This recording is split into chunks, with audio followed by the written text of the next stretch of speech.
Hello, good morning class.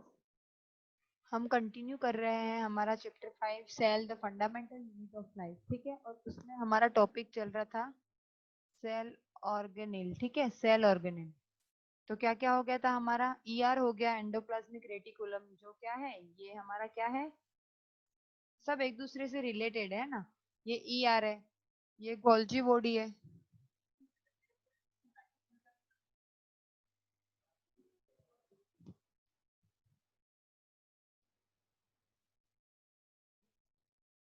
ठीक है, ER हो गया था, गोल्जी बॉडी हो गया था हमारा, और आज हम कंटिन्यू कर रहे हैं लाइसोसोम से। ठीक है, अब लाइसोसोम किससे डेराइव हो रहा है? गोल्जी बॉडी से ही डेराइव हो रहा है ना। ये देख रहे हैं आप, यहाँ पे क्या होता है, देखो मैं आपको एक बार कल की क्लास का थोड़ा सा रिपीट कर देती हूँ ताकि आपको अच्छे से समझ आए। ये जो रफ एंडोप्लाज्मिक रेटिकुलम होते हैं, ये क्या सिंथेसिस करते हैं? इनके ऊपर होता है राइबोसोम, और ये बनाते हैं अपने इसमें प्रोटीन और कुछ एंजाइम्स भी बनाते हैं। ठीक है, अब ये प्रोटीन और ये यहाँ से ना ऐसे, मतलब ये है आपका ईआर। तो ये ऐसे आउट ग्रो, जब जब प्रोटीन इधर इकट्ठा हो जाएगा ना, तो ये ऐसे बाहर एक ग्रोथ करेगा इस तरह से। और ये थोड़ी देर बाद क्या ऐसे राउंड स्ट्रक्चर बन जाएगा जिसके अंदर प्रोटीन और एंजाइम्स होंगे। अब ये वेसिकल क्या करती है, गोल्जी बॉडी के पास जाती है। अब गोल्जी बॉडी के अंदर जाके ये वहां पर क्या प्रोटीन को क्या कर देती है, थोड़ा सा मॉडिफाई कर देती है। और वो फिर वही वेसिकल फिर इधर आगे जाके क्या बनाते हैं, लाइसोसोम बनाते हैं। तो मतलब लाइसोसोम में चले जाते हैं। तो ये सारे क्या यहाँ पर क्या इकट्ठे हो जाएंगे, बहुत सारे एंजाइम्स क्या इकट्ठे हो जाएंगे, एंजाइम्स और प्रोटीन। अब लाइसोसोम जो है वो क्या है आपका, देखो lysosome are membrane bound sac filled with digestive enzyme.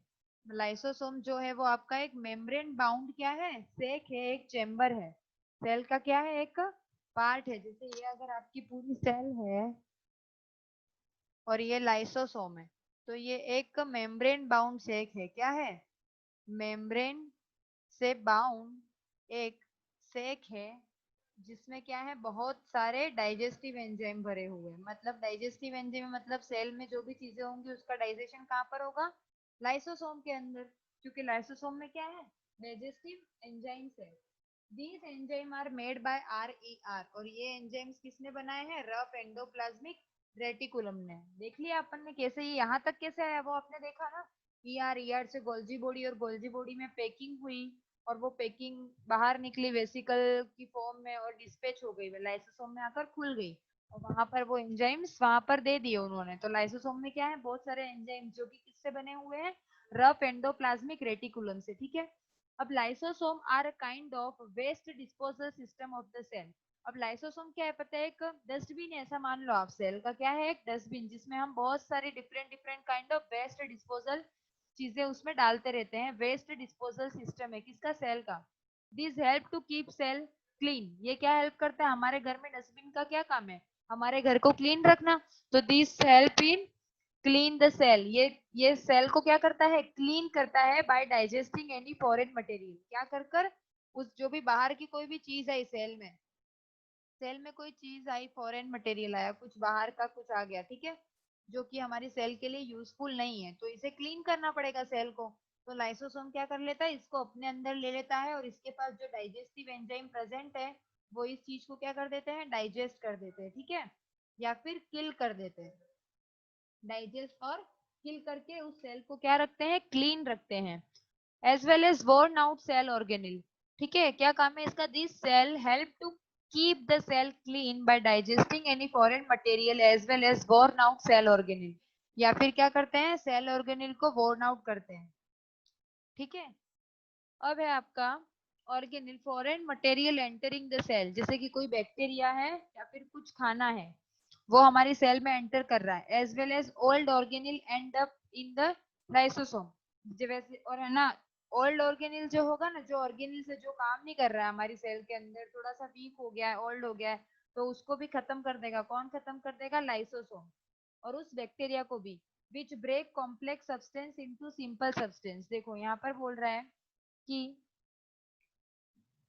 Foreign material entering the cell such as bacteria और फूड, ये क्या कर रहे हैं, हमारी बॉडी सेल में क्या करेंगे, एंटर करेंगे। As well as all organelle end up in lysosome. और ऑल ऑर्गेनिक किसमें एंड हो जाएगा, लाइसोसोम के अंदर, which break complex substance into simple substance.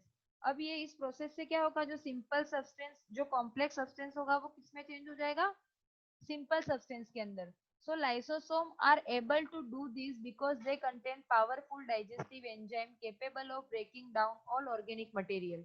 तो ये सब कहाँ पर हो रहा है, लाइसोसोम के अंदर, क्योंकि इसके पास बहुत ही ज्यादा पावरफुल क्या है, डाइजेस्टिव एंजाइम्स है, जो कि किसी को ब्रेक करने में क्या करेंगे, हेल्प करेंगे, किसी कॉम्प्लेक्स सब्सटेंस को किस में चेंज कर देंगे, सिंपल में। यही है डाइजेशन, ठीक है।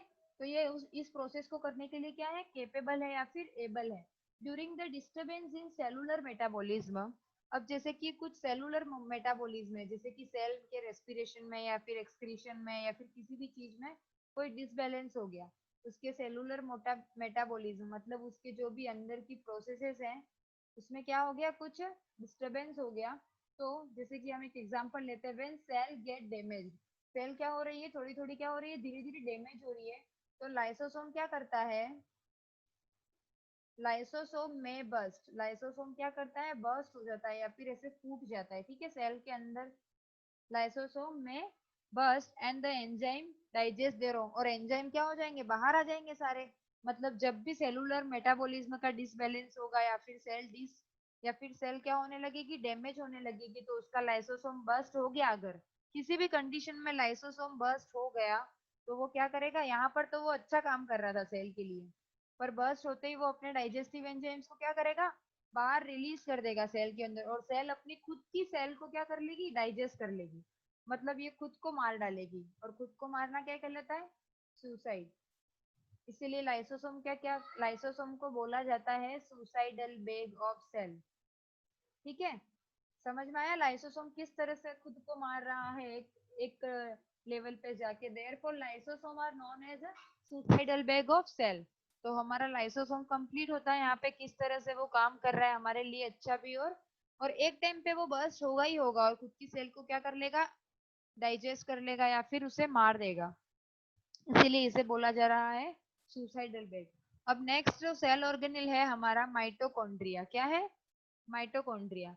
इसे पावर हाउस ऑफ सेल भी कहा जाता है, इसे क्या कहा जाता है, माइटोकॉन्ड्रिया को पावर हाउस ऑफ सेल। मतलब इसका काम है सेल को क्या प्रोवाइड करना, एनर्जी प्रोवाइड करना, क्या प्रोवाइड करना काम है इसका, सेल को एनर्जी देना, उसके जितने भी सेलुलर मेटाबॉलिज्म की प्रोसेस है, रेस्पिरेशन है, एक्सक्रीशन है, उन सब के लिए क्या करेगा वो, एनर्जी मांगेगा, और वो एनर्जी इन्हें कौन प्रोवाइड करवाता है, सेल का माइटोकॉन्ड्रिया। तो माइटोकॉन्ड्रिया को क्या कहते हैं हम, power house of the cell.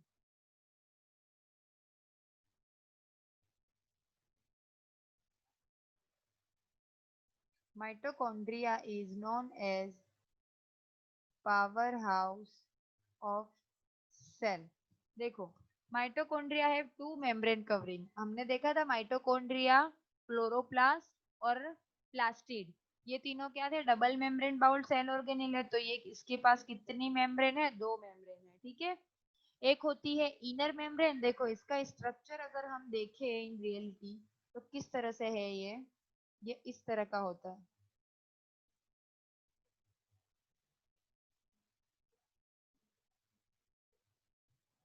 Double layer होता है, ठीक है।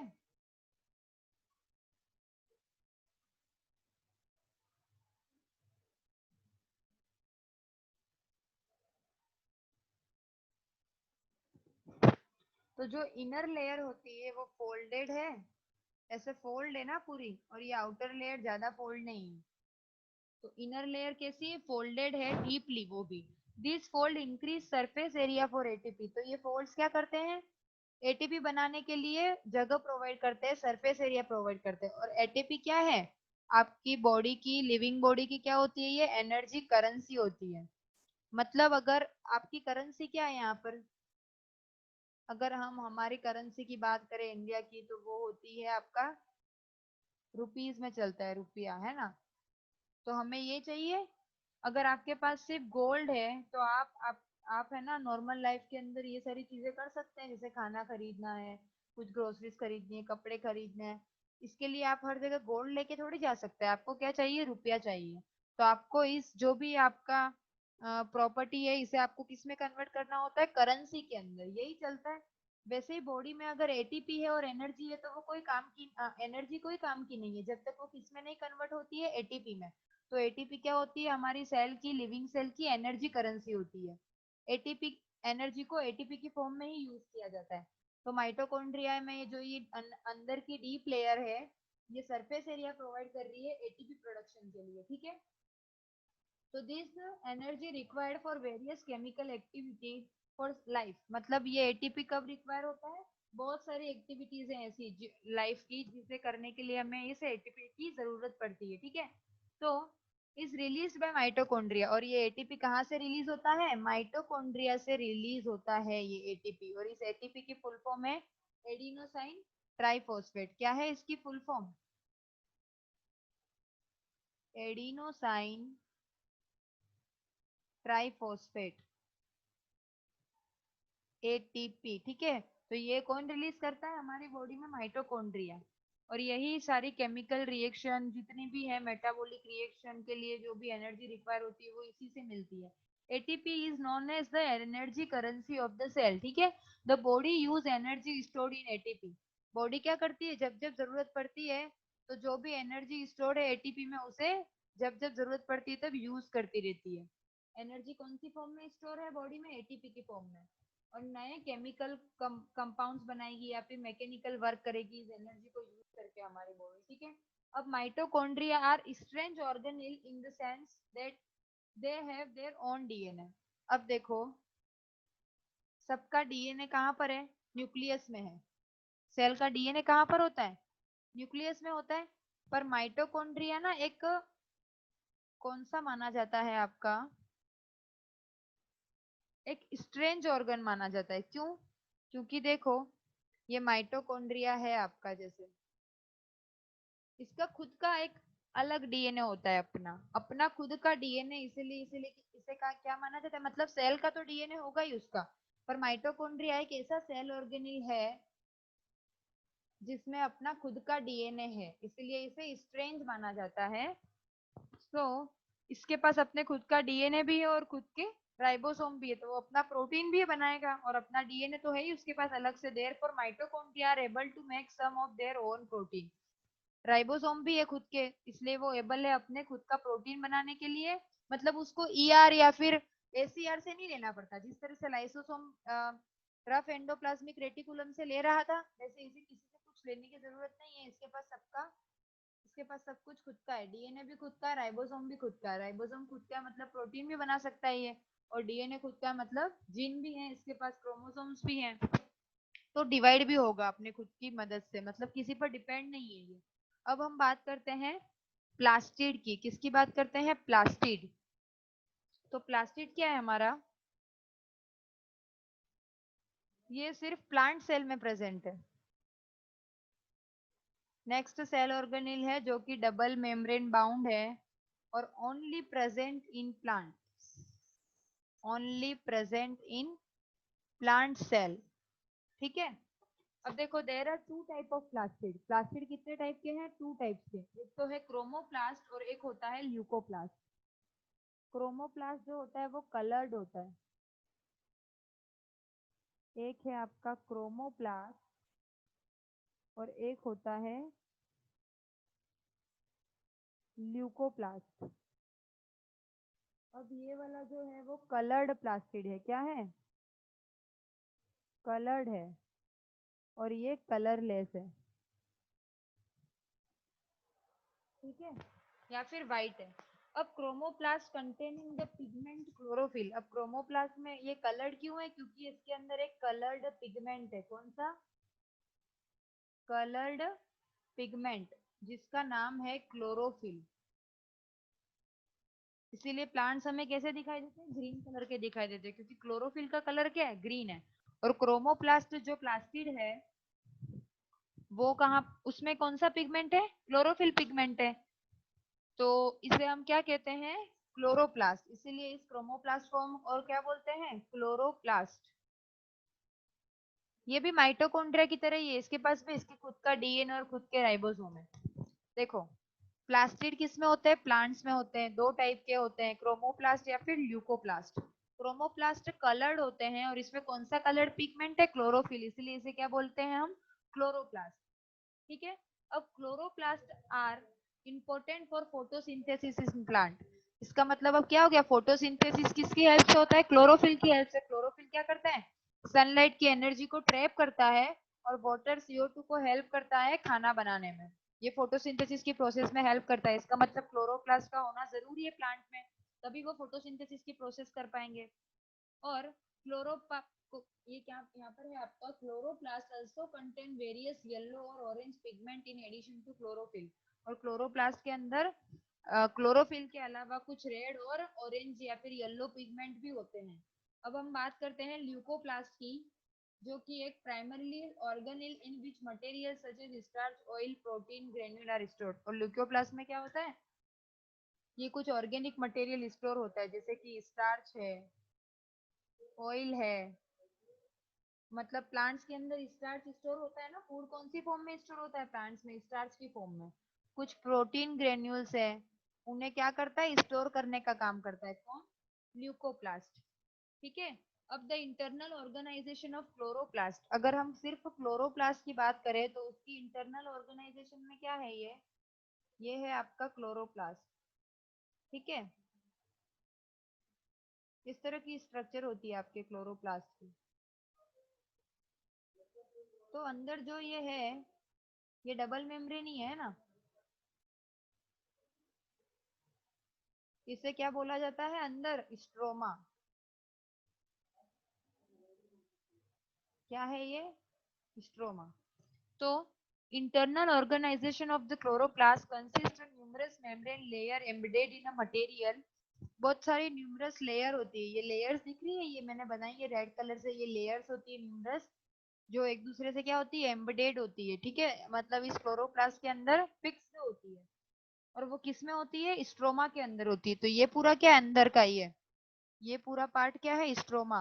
और स्ट्रोमा के अंदर क्या फिक्स्ड होती है या फिर क्या धसी हुई रहती है? Embedded the numerous thin membrane. ठीक है। Layers embedded in a material, उस मटेरियल में एम्बेडेड होती है ये न्यूमरस लेयर। उस मटेरियल को हम कहते हैं स्ट्रोमा ऑफ क्लोरोप्लास्ट। और ये जो ऑर्गन है वो माइटोकॉन्ड्रिया के सिमिलर है। एक्सटर्नल स्ट्रक्चर भी इसकी सिमिलर है माइटोकॉन्ड्रिया की तरह। प्लास्टिड भी अपना ओन डीएनए और ओन राइबोसोम क्या करता है? बनाता है। ठीक है। तो प्लास्टिड किसकी तरह है? माइटोकॉन्ड्रिया की तरह। इसकी खुद का डीएनए और खुद के राइबोसोम से। अब थोड़ा लास्ट एक सेल ऑर्गेनेल बचता है हमारा, जो है वैक्यूल। अब देखो वैक्यूल का क्या काम है सेल में। ये है आपका कोई सेल और ये बड़े बड़े क्या होते हैं? इसके अंदर वैक्यूल्स होते हैं। Vacuole are storage sac. Vacuole क्या होते हैं? स्टोरेज सेक होते हैं। ये वो चेम्बर होते हैं जो स्टोरेज करने का काम करते हैं फूड को। ठीक है। ये स्टोरेज सेक होते हैं। सॉलिड को भी स्टोर करते हैं, सॉलिड फूड को स्टोर करते हैं, लिक्विड फूड को स्टोर करते हैं। है ना। Vacuolar small size in animal. और एनिमल में कैसे होते हैं? स्मॉल साइज के होते हैं एनिमल सेल में। और प्लांट सेल में कैसे होते हैं? लार्ज साइज के होते हैं। The central vacuole of some plant cell में ऑक्यूपाई। मतलब कुछ सेंट्रल वैक्यूल होते हैं प्लांट के अंदर, जो 50 से 90% पार्ट किसका होता है? सिर्फ वैक्यूल का। किसी सेल मतलब प्लांट सेल कुछ ऐसी होती है जिसका वैक्यूल ही है, मतलब इतना बड़ा। तो 90% और 50% से 90% क्या होता है? उसका वैक्यूल ही होता है। अब देखो, in plant cell vacuole are full of cell shape and provide turgidity and rigidity to the cell. अब प्लांट सेल के वैक्यूल में क्या होता है? सेल शेप होता है। सेल शेप मतलब कि सेल का जो भी शेप है, वो न्यूट्रिएंट न्यूट्रिशन वगैरह ये सारा स्टोर कर रहा है वो। तो उससे इस सेल को क्या प्रोवाइड करता है? वो टर्जिडिटी। टर्जिडिटी मतलब कि टर्जिडिटी बोले तो मतलब कठोर बोलते हैं ना हम जैसे, ये कहलाता है आपका टर्जिडिटी। टर्जिडिटी प्रोवाइड कराता है। और रिजिडिटी भी बोल सकते हो उसको। ये रिजिडिटी प्रोवाइड कराता है कौन? वैक्यूल के अंदर जो सेल से प्रेजेंट है वो। अब many substances are important in life. Of the many plants are stored in, मतलब बहुत सारे ऐसे सब्सटेंस जो कि सेल को अपनी लाइफ को सरवाइव करने के लिए चाहिए, वो सारे किस में स्टोर होते हैं? वैक्यूल में स्टोर होते हैं। जैसे कि अमीनो एसिड्स हैं, शुगर हैं, देखो क्या क्या स्टोर रहता है वैक्यूल्स के अंदर? अमीनो एसिड, शुगर, और क्या है? वेरियस ऑर्गेनिक एसिड, और कुछ ऑर्गेनिक एसिड भी स्टोर करके रखता है ये, कुछ प्रोटीन भी स्टोर करके रखता है। अब कुछ सिंगल सेल्ड है जैसे कि अमीबा, हम अमीबा की अगर एग्जांपल लेके बात करते हैं अमीबा के वैक्यूल की, ये है आपका अमीबा और ये है उसका वैक्यूल। तो ये एक सिंगल सेल्ड ऑर्गेनिज्म है अमीबा। इसमें फूड वैक्यूल है जो इसका, ये क्या कंटेन करता है? इसको हम, इसके वैक्यूल को बोलते हैं फूड वैक्यूल, क्योंकि अमीबा के वैक्यूल का काम है स्टोर फूड, फूड को स्टोर करने का, इसलिए इसका नाम क्या दे दिया हमने? Food vacuole. तो इसका काम है the food vacuole of amoeba contain the food items that amoeba has consumed, जो कि अमीबा ने क्या किया है, उस फूड को, जिस फूड को अमीबा ने कंज्यूम किया है, खाया है, वो सारा किसमें स्टोर रहेगा? फूड वैक्यूल के अंदर। In some unicellular organism specialised vacuole also play important roles in expelling excess water and some waste from the cell. अब कुछ यूनिसेलुलर ऑर्गेनिजम्स के अंदर वैक्यूल का एक और काम होता है स्टोर करने के अलावा, कि एक्सपेलिंग, जब एक्सेस वाटर अगर सेल में भर जाता है, ज्यादा अमाउंट में एक्स्ट्रा वाटर, या फिर कुछ सम वेस्ट, या फिर कुछ वेस्ट एक्स्ट्रा हो जाते हैं सेल में, तो उसको एक्सपेल आउट, मतलब बाहर निकालने का काम भी कौन करता है? वैक्यूल करता है सेल से, यूनिसेलुलर के अंदर। ठीक है, तो समझ आया? Each cell does acquire its structure ability to function because of the organization of its membrane and organelles in specific way। अब सारी ये जितने भी ऑर्गेनेल्स हमने पढ़े, सेल ऑर्गेनेल्स, इन सबका एक अलग अलग डिफरेंट डिफरेंट काम है, और सारी ये चीजें जरूरी है सेल के अंदर, सब कुछ होना जरूरी है। वो सब मिलकर पूरी लाइफ को क्या कर रहे हैं? कंट्रोल कर रहे हैं, सरवाइव करने में हेल्प कर रहे हैं सारे ऑर्गेनेल। और ये सब किस में है? सेल के अंदर। तो the cell does has a basic structural organisation, तो सेल क्या है? हमारे बॉडी की बेसिक स्ट्रक्चरल ऑर्गेनाइजेशन है। This help the cell to perform function, और ये सारे सेल ऑर्गेनेल्स इसकी जो बेसिक, ये हमने क्या पढ़ा? सेल की पूरी स्ट्रक्चर पढ़ी, मतलब उसकी स्ट्रक्चरल ऑर्गेनाइजेशन पढ़ा, कैसे उसकी स्ट्रक्चर को ऑर्गेनाइज किया गया है। और ये सेल में, सेल को किस चीज के लिए हेल्प कर रही है? कुछ फंक्शन परफॉर्म करने के लिए। ये सारी चीजें सेल को क्या हेल्प कर रही है? To perform the function like respiration, obtaining nutrition, clearing the waste material, forming a new protein, forming a new enzyme, cell को क्लीन करना, ये सारी चीजें करने में हेल्प कर रही है सेल की पूरी ऑर्गेनाइजेशन है वो। दस, इसीलिए आपका जो फाइनल पॉइंट बनता है इस चैप्टर का, दस दस the cell is fundamental, the cell is fundamental, the cell, thus the cell is fundamental structural,